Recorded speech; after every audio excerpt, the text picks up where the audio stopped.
Fyodor Mikhailovich Dostoevsky, 1821–1881, was a Russian author, philosopher, and psychiatrist considered one of the greatest literary geniuses of the 19th century. He is known for novels such as Crime and Punishment, The Brothers Karamazov, and Notes from Underground. Dostoevsky's literature often explores profound philosophical and psychological themes, and his works are regarded as classics of world literature. Below are some thought-provoking quotes from Fyodor Dostoevsky. 1. To live without hope is to cease to live. The statement, "To live without hope is to cease to live," highlights the fundamental importance of hope in human existence. It suggests that hope is not just a fleeting emotion or desire for a better future, but a core element that gives life its meaning and purpose.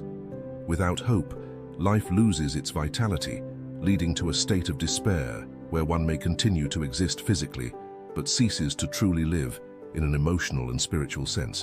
From an existential perspective, hope provides individuals with the motivation to endure challenges and pursue their goals. It acts as a guiding force, offering a reason to persevere, even in the face of adversity. Without this driving force, life can feel aimless, leading to a sense of resignation and the loss of meaning.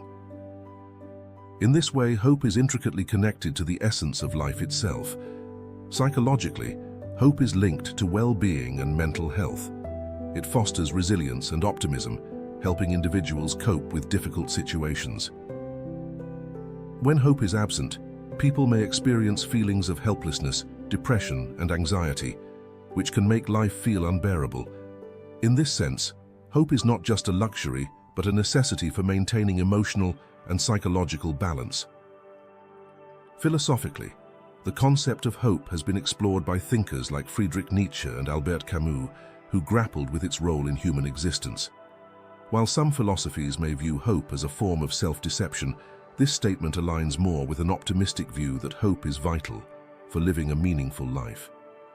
It suggests that without hope, one's existence becomes empty, devoid of the will to truly live. In literature and culture, the theme of hope is often celebrated as a source of strength and survival. Characters who lose hope frequently face tragic outcomes, while those who maintain hope are depicted as resilient and heroic. This reflects the broader cultural understanding that hope is essential for overcoming life's challenges and finding fulfillment. In conclusion, the statement "to live without hope is to cease to live" encapsulates the idea that hope is a fundamental aspect of human life. It serves as a source of motivation, resilience, and meaning, without which life can become empty and purposeless. Whether viewed through existential, psychological, philosophical, or cultural lenses, hope is essential to truly living, not just existing. 2. The soul is healed by being with children. The statement, "The soul is healed by being with children," highlights the profound positive impact that spending time with children can have on a person's emotional and spiritual well-being. It suggests that the presence of children brings a sense of renewal, joy, and healing to the soul. Children embody innocence and purity, qualities that remind adults of a simpler and more carefree time in life. Their presence helps adults reconnect with their inner child, providing an escape from the complexities and burdens of adulthood. This connection to innocence serves as a refreshing and healing force. Joy and spontaneity are natural traits of children, and these qualities can be contagious. Their laughter, curiosity, and sense of wonder help adults see the world in a new light, breaking through feelings of stress or emotional fatigue. The joy that children bring acts as a powerful healing force, uplifting the soul. Children also offer unconditional love and live in the present moment. Their ability to express affection without judgment and their focus on the here and now remind adults to let go of worries and embrace the present. This sense of unconditional love and mindfulness provides peace and emotional healing. Additionally, being around children offers perspective. Their needs and vulnerabilities remind adults of what truly matters in life: relationships, care, and love. Caring for children or simply spending time with them brings a sense of purpose and fulfillment, which can be deeply healing for the soul. Engaging in play with children is another therapeutic aspect of being with them. Play encourages creativity, imagination, and a sense of freedom, all of which help release stress and heal emotional pain. Through play, adults can reconnect with neglected aspects of themselves. In many cultures and spiritual traditions, children are seen as closer to the divine due to their purity and openness. Being with children is often viewed as a way to reconnect with one's spiritual core, leading to healing and renewal. In conclusion, the statement, "The soul is healed by being with children," encapsulates the idea that children have a rejuvenating and healing effect on the soul. Whether through their innocence, joy, unconditional love, or the perspective they offer, children help adults reconnect with essential aspects of themselves, leading to emotional and spiritual healing. 3. If there is no God, everything is permitted. The statement, "If there is no God, everything is permitted," suggests that without the existence of a divine being or higher power, there would be no absolute moral laws, and human behavior would have no inherent restrictions. This idea reflects deep philosophical, theological, and ethical concerns about the foundation of morality and whether it can exist independently of God. Philosophically, the statement is often associated with existentialism, and the works of Fyodor Dostoevsky, particularly the brothers Karamazov, it raises the question of whether morality is fundamentally tied to belief in God. Existentialist philosophers like Jean-Paul Sartre explored this idea, arguing that if God does not exist, humans must create their own values and take full responsibility for their actions. This freedom, while liberating, also places the burden of ethical decision-making on the individual. The statement also touches on the concept of moral relativism, suggesting that without a divine moral lawgiver, moral standards could become subjective, with right and wrong being determined by individual or societal preferences. In this view, without God, moral absolutes may dissolve, leading to a world where everything is permitted. From a theological perspective, the statement serves as a cautionary reflection on the potential dangers of a godless society. Many religious traditions emphasize that belief in God provides the foundation for ethical behavior, and that without this belief, people may lack the motivation to adhere to moral principles. The fear is that without divine accountability, society might descend into chaos and immorality. However, existentialist thinkers challenge this view by arguing that the absence of God does not necessarily lead to nihilism. Instead, it requires individuals to create their own meaning and values. This existential freedom does not imply that anything goes, but rather that humans must take full ownership of their ethical choices. Critics of the statement argue that morality can exist independently of religion.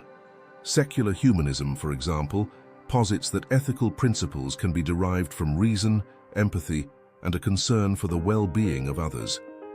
From this perspective, moral behavior is possible and even essential in a godless world, driven by the inherent value of human life and the need for social harmony. On a psychological and social level, the statement reflects concerns that without belief in God, societal norms could break down. However, historical and contemporary evidence shows that many secular societies maintain strong ethical systems. This suggests that morality can be grounded in human nature, social contracts, and cultural traditions rather than divine authority. In conclusion, "If there is no God, everything is permitted," raises profound questions about the relationship between religion, morality, and freedom. While it reflects fears about moral relativism, in a godless world, it also opens up a broader discussion about the possibility of grounding ethical behavior in human values and societal needs. Whether tied to divine command or secular reasoning, the quest for morality remains a central concern in the human experience. 4. To love someone means to see him as God intended him. The statement, "To love someone means to see him as God intended him," suggests that true love involves recognizing and appreciating a person's inherent goodness, potential, and unique qualities as envisioned by a higher power. This view of love goes beyond simply accepting someone as they are. It involves seeing them as the best version of themselves, the person they were meant to be, according to a divine plan. From a spiritual perspective, this statement reflects the belief that every person has a divine essence or purpose. To love someone in this way means to look past their flaws and imperfections and to see the divine spark within them. Love, in this sense, becomes an act of faith, focusing on a person's inner worth and potential, even when it may not be immediately visible. This idea also embodies an idealistic view of love, where love is about seeing the best in someone. By focusing on a person's positive attributes and potential for growth, love becomes a motivating force that encourages both individuals in a relationship to strive toward their highest selves. This idealism can be powerful, but it also requires effort, patience, and a deep belief in the other person's capacity for growth. Unconditional acceptance is another key aspect of this statement. To love someone as God intended them means to accept them fully, with all their strengths and weaknesses, while still recognizing their inherent worth. This form of love is not about demanding perfection, but about embracing the whole person, flaws and all. In doing so, love becomes a transformative force, helping individuals see themselves in a positive light and inspiring personal growth. Empathy and compassion are also central to this view of love.